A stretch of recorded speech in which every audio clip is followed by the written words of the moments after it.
Hello, I'm Andrew Yoon, Director of Finance and Investor Relations, and I'll review our sales results for the 4-week retail month of October, which started on Monday, October 6th, and ended on Sunday, November 2nd.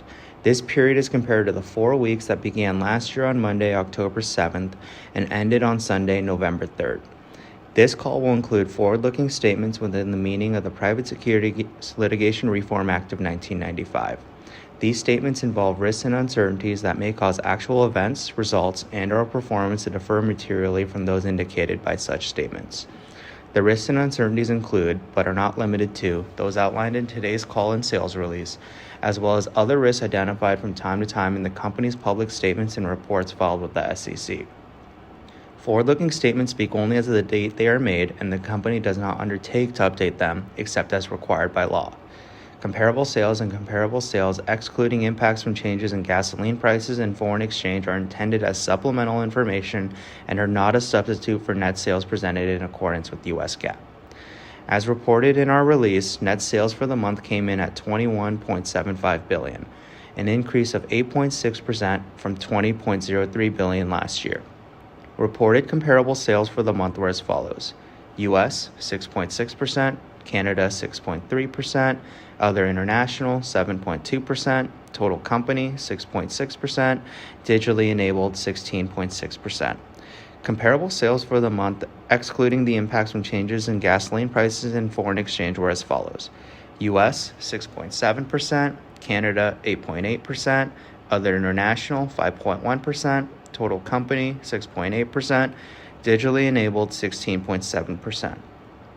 Last year's total and comparable sales were negatively affected by a little more than 1% in the U.S. and slightly less than 1% worldwide due to pull-forward activity associated with Hurricane Helene and the port strikes in September. Our comp traffic or frequency for the month was up 3.6% worldwide and 3.7% in the U.S. Foreign currencies year over year relative to the U.S. dollar impacted total and comparable sales as follows: Canada negatively by approximately 1.5%, other international positively by approximately 2.2%, and total company positively by approximately 0.1%. Gas price deflation negatively impacted total reported comp sales by approximately 0.2%. The average worldwide selling price per gallon was down approximately 2% versus last year. Worldwide, the average transaction was up about 2.9%, which includes the impacts from gas deflation and FX. Excluding gas deflation and FX, average transaction was up about 3.1%. In terms of regional and merchandising categories, the general highlights were as follows: U.S. regions with the strongest comparable sales were the Midwest, Southeast, and Northeast. Other international and local currencies, we saw the strongest results in Australia, Taiwan, and Japan. The negative impact of cannibalization was approximately 60 bips for the total company.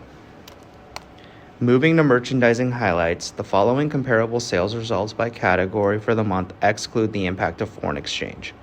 Foods and sundries were positive mid to high single digits. Better performing departments included candy, food, and cooler. Fresh foods were up mid to high single digits. Better performing departments included meat and bakery. Non-foods were positive mid-single digits. Better performing departments included jewelry, health and beauty, and majors. Ancillary business sales were up mid to high single digits. Pharmacy, food court, and hearing aids were the top performers. Gas was down low single digits, driven by price per gallon changes year over year. Looking ahead, the November reporting period will include the 4 weeks beginning November 3rd and ending November 30th, compared to the 4 weeks beginning November 4th and ending December 1st, 2024. If you have any investor relations questions, please call Josh Damon at 425-313-8254 or me at 425-313-6305. This recording will be available until 4 p.m. Pacific Time, Wednesday, November 12th.